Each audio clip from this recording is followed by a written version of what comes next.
হয়, আমি ইয়াত যিখিনি নিশাৰ ভাগত মানে পথ মেৰামতিৰ কাম কৰি আছোঁ, তাৰমানে আমি ইয়াত যিখিনি আছোঁ আমাৰ ইয়াত প্ৰায়ভাগে তাৰমানে ই ৰিক্সা চলায়।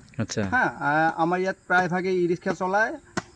আমি যিবিলাকে ই ৰিক্সা চলায় দিনত, তেওঁলোকে মানে দিনত ই ৰিক্সা চলাৰ কাৰণে ব্যস্ত থাকে। ব্যস্ত থকাৰ কাৰণে তাৰমানে দিনত কাম কৰিব নোৱাৰে। হা, কিন্তু আমাৰ যিটো ৰাস্তা, এই ৰাস্তাটো মানে চলা ফিৰাত মানে খুবেই অসুবিধা। বৰষুণ দিয়াৰ লগে লগে তাৰমানে ৰাস্তাটো একদম বেয়া হৈ যায়। সেইকাৰণে আমি ইয়াত যিখিনি আছোঁ বা কিছু ৰাইজ আছে আৰু কিছুমান মানে প্ৰায়ভাগে ই ৰিক্সা চলায়।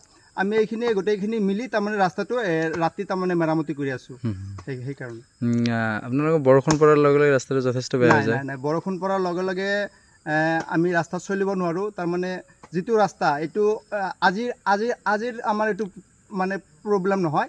এইটো আমাৰ একদম পুৰা দীৰ্ঘদিনীয়া। আমিতো এতিয়া ডাঙৰ হ'লোঁ, কিন্তু আমি যেতিয়া সৰু আছিলোঁ মানে তেতিয়াৰ পৰাই মানে আমাৰ এই ৰাস্তাটো এনেকুৱা। আমাৰ এইটো ৰাস্তাৰ ওপৰত মানে চৰকাৰীও বা কোনো কৰ্তৃপক্ষৰ কোনো মানে চকু নাই বুলিয়ে ক'ব পাৰি। এতিয়া মানে আমি এইটো ৰাস্তাৰ কাৰণে আমি আগতেও মানে বহুত মানে ওপৰত মানে কিবা কিবি যোগাযোগ কৰিছিলোঁ, বা আমাৰ যে হেৰি আছে বিধায়িকা প্ৰাপ্ত বৰ্তমান যিটো বিধায়িকা নন্দিতা দাস, সেই নন্দিতা দাসৰ ওচৰতো আমি বহুতবাৰ গৈছোঁ যে এইখন ৰাস্তা ঠিক কৰি দিবৰ কাৰণে, কিন্তু নাই।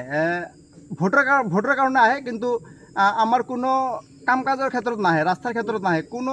আমি এইখন একদম পূৰা ভিতৰুৱা অঞ্চল, কিন্তু কোনো বিধায়িকা বা আমাৰ যিখন বিধায়িকা আছে নন্দিতা দাস, তেওঁৰ মানে কোনো হেৰি নাই, মানে চকু নাই এইখন ৰাস্তাৰ ওপৰত। কি ক'ব, চৰকাৰেও গুৰুত্ব দিয়া নাছিল? চৰকাৰেও গুৰুত্ব দিয়া নাই। আমাৰ মাননীয় মুখ্যমন্ত্ৰী ডাঙৰীয়া হিমন্ত বিশ্ব ছাৰ এই কেইদিনমান আগতে মানে আমাৰ হেৰি সন্তোলিত আহি গ'ল, চাই গৈছে আমাৰ কেনেকুৱা ৰাস্তা। সন্তোলিৰ পৰা অলপমান ভিতৰত এইটো অঞ্চল, কিন্তু নাই, ৰাস্তাৰ কোনো কাম চাম হোৱা নাই। আমাৰ এতিয়া আমি চৰকাৰক এটা কথাই ক'ম যে আমাৰ এই ৰাস্তাখন ঠিক কৰি দিব লাগে।